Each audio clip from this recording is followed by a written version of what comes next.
Hello students, welcome to medical physiology lectures. आज का हमारा टॉपिक रहेगा डायबिटीज़ इंसिपिटस के बारे में। हमने अपने पहले चैप्टर्स में आपको बताया था कि पोस्टीरियर पिट्यूटरी से दो हार्मोन रिलीज़ होते हैं, ठीक है, सीक्रेट होते हैं वहाँ से।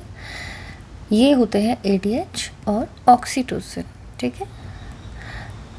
ऑक्सीटोसिन ये हम बाद में चैप्टर लेंगे। एडीएच के बारे में बात करते हैं। जब एडीएच का एक्सेसिव मात्रा में सीक्रेशन होता है तो उसके बारे में SIADH यानी सिंड्रोम ऑफ इनएप्रोप्रिएट एडीएच ये हम आपको पढ़ा चुके हैं। लेकिन जब सीक्रेशन डिक्रीज़ हो जाता है या इसके लिए रिस्पॉन्स ख़त्म हो जाता है रीनल ट्यूब्यूल्स का, तो उस कंडीशन को बोलते हैं डायबिटीज़ इंसिपिटस। तो बच्चों, इस पर कई बार शॉर्ट नोट आता है, कई बार MCQ क्वेश्चंस आते हैं। तो ये जो मैकेनिज़्म होती है कि कब कम होने से क्या होता है, ज़्यादा होने से क्या होता है, ये बहुत अच्छे से याद होना चाहिए। So let's start the topic. So basically it refers to a clinical condition of polyuria that occurs either. ये क्या है? ये एक क्लिनिकल कंडीशन को रेफर करता है जो क्या है, यूजुअली पॉलीयूरिया यानी यूरिन में पानी की मात्रा का ज़्यादा जाना, ठीक है। And it occurs either due to, इसके दो कारण हो सकते हैं। पहला, या तो डेफिशिएंसी ऑफ एडीएच रिलीज़, कि जो एडीएच है या वैसोप्रेसिन हार्मोन है, इसकी कमी हो जाए पोस्टीरियर पिट्यूटरी से रिलीज़ होने में। दूसरा, failure of renal response to ADH, और एडीएच चूँकि रीनल कलेक्टिंग ट्यूब्यूल्स और डिस्टल कलेक्टिंग ट्यूब्यूल्स इनके ऊपर एक्ट करके वाटर का ज़्यादा रीएब्जॉर्प्शन करा देता है ब्लड वॉल्यूम को मेंटेन करने के लिए। तो जब इन कलेक्टिंग ट्यूब्यूल्स और DCT की जो सेल्स होती हैं वो अगर ADH के लिए रिस्पॉन्ड नहीं करती या कोई रिसेप्टर डिफॉर्मिटी होती है, तो इस कंडीशन में ADH तो सीक्रेट हो रहा है नॉर्मल मात्रा में, लेकिन रीनल रिस्पॉन्स नहीं मिल रहा, ठीक है। तो दोनों ही कंडीशंस में ओवरऑल पानी जो है वो यूरिन में ज़्यादा मात्रा में जाता है, और इस कंडीशन को हम बोल देते हैं diabetes insipidus. Types of diabetes insipidus के बारे में पढ़ते हैं। दो तरीके हैं डायबिटीज़ इंसिपिटस के, दो टाइप हैं। पहला है न्यूरोजेनिक और सेंट्रल या क्रेनियल डायबिटीज़ इंसिपिटस। न्यूरोजेनिक यानी न्यूरोनिक इसका जो ओरिजिन होता है। दूसरा होता है नेफ्रोजेनिक डायबिटीज़ इंसिपिटस यानी नेफ्रॉन यानी किडनी इसका कारण हो सकती है। तो जब हम बात करते हैं न्यूरोजेनिक के बारे में, तो बेसिकली न्यूरोजेनिक कब कहेंगे? जब ADH के सीक्रेशन का होना फेल हो जाए, ठीक है। So it occurs due to failure of ADH secretion. और नेफ्रोजेनिक डायबिटीज़ इंसिपिटस कब कहेंगे? जब occurs due to failure of renal tubular response to ADH, यानी रीनल ट्यूब्यूल्स जो है वो ADH के लिए अपने रिस्पॉन्स का फेल हो जाए। अब दोनों के जो डिफरेंस होते हैं बच्चों, ये हमेशा ध्यान रखने हैं, MCQs में पूछे जाते हैं। न्यूरोजेनिक के क्या क्या कारण हो सकते हैं? कंडीशंस आर कंजनाइटल, कोई भी पैतृक यानी अगर परिवार में पहले से ही किसी को ये परेशानी है तो उसके आगे प्रोजेनी में वो कंटिन्यू होती है, उसे बोलते हैं congenital.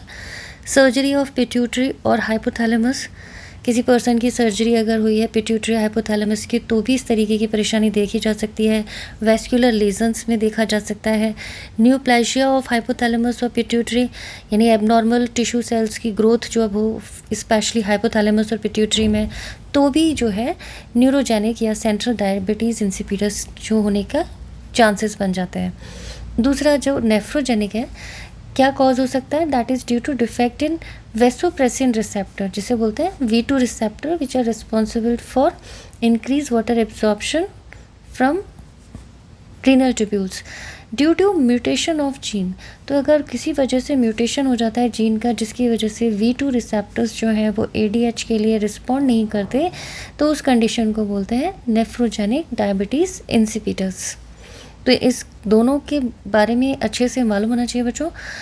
Types of diabetes insipidus के बारे में अब हम पढ़ेंगे, characteristic features of diabetes insipidus के बारे में।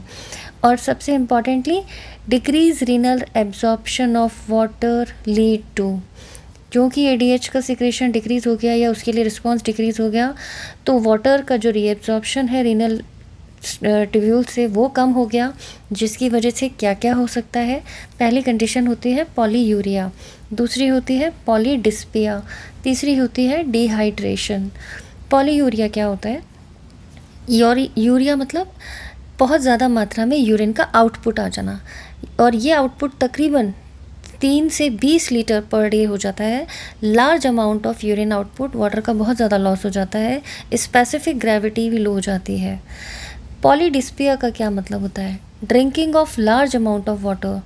Polyuria is followed by polydipsia, क्योंकि जैसे जैसे पानी की कमी होगी शरीर में तो थर्स्ट मैकेनिज्म जो है वो स्टिमुलेट होती है, क्योंकि पानी को कंपनसेट करने के लिए, जो वाटर लॉस हो रहा है यूरिन में, उसको कंपनसेट करने के लिए थर्स्ट मैकेनिज्म के थ्रू वाटर जो है वो अंदर भी जाना चाहिए बॉडी के। तो पॉलीयूरिया इज़ फॉलोड बाय पॉलीडिस्पिया, ठीक है। यानी ये पेशेंट्स बहुत ज़्यादा मात्रा में पानी भी पीते हैं। बेसिकली ये बहुत इंपॉर्टेंट मैकेनिज्म है to maintain water balance with near normal plasma sodium level in diabetes insipidus patient. आगे थर्ड इसका कैरेक्टरिस्टिक फीचर आता है dehydration occur in severe cases. Sign and symptoms में क्या आता है? ड्राई टंग है, ड्राई माउथ है, फॉलन बीपी है, loss of consciousness. Acute severe cases में कॉन्शियसनेस भी चली जाती है पेशेंट की। अब इसकी ट्रीटमेंट की अगर बात करें तो दोनों का ओरिजिन अलग अलग है, तो ट्रीटमेंट भी दोनों से के लिए डिफ़र होता है, ठीक है। जब हम बात करते हैं न्यूरोजेनिक डायबिटीज़ इंसिपिडस की, तो सबसे पहले इसमें यूज़ हो सकती है हार्मोनल थेरेपी, जिसमें एडीएच का एडमिनिस्ट्रेशन होता है या डेस्मोप्रेसिन का एडमिनिस्ट्रेशन मतलब दिया जाता है, ठीक है। नॉन हार्मोनल थेरेपी में क्या आता है? नॉन हार्मोनल थेरेपी में कुछ ड्रग्स आती हैं। ये ड्रग्स अगले साल आप फार्माकोलॉजी MBBS सेकेंड ईयर में आप इनकी मैकेनिज्म ऑफ एक्शन पढ़ेंगे। हम आज आपको बस नाम बता रहे हैं कि ड्रग्स जो है कौन कौन सी जो कि ADH के सीक्रेशन को बढ़ा दें। तो इसमें सबसे इम्पॉर्टेंट आता है ओरल हाइपोग्लाइसेमिक एजेंट, जिसे क्लोरप्रोपेमाइड भी बोलते हैं। इसके अलावा क्लोफाइब्रेट और उसके अलावा कार्बेमापिजीन, ठीक है। तो ये जो ड्रग्स होती है इनका मोड ऑफ एक्शन आप आगे सेकेंड ईयर में फार्माकोलॉजी में पढ़ेंगे।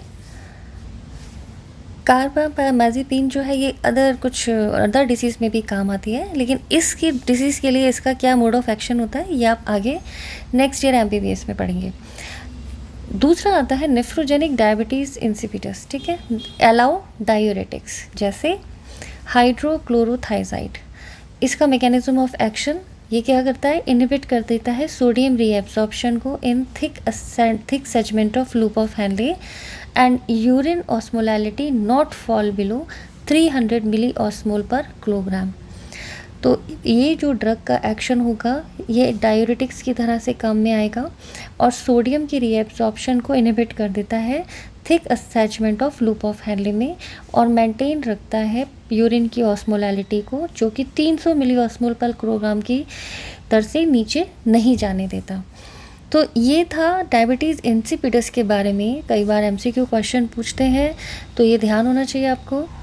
तो डायबिटीज़ इंसिपिडस पे अगर क्वेश्चन आता है, शॉर्ट नोट पूछा जाता है, तो ये इसी तरीके से शॉर्ट नोट को आप मेंशन करेंगे, बहुत अच्छे नंबर्स मिलेंगे और आपके कंसेप्ट क्लियर रहेंगे। तो इससे रिलेटेड MCQs के क्वेश्चंस के और वाइवा वॉइस के आंसर आप बहुत अच्छे से दे पाएंगे। तो आई होप चैप्टर आपको अच्छा लगे, पसंद आए। So please like and subscribe my channel. इसी तरह और मेडिकल फिजियोलॉजी के चैप्टर्स पढ़ने के लिए हमारे साथ जुड़े रहिए। Wish you all the best, good luck to you, thank you.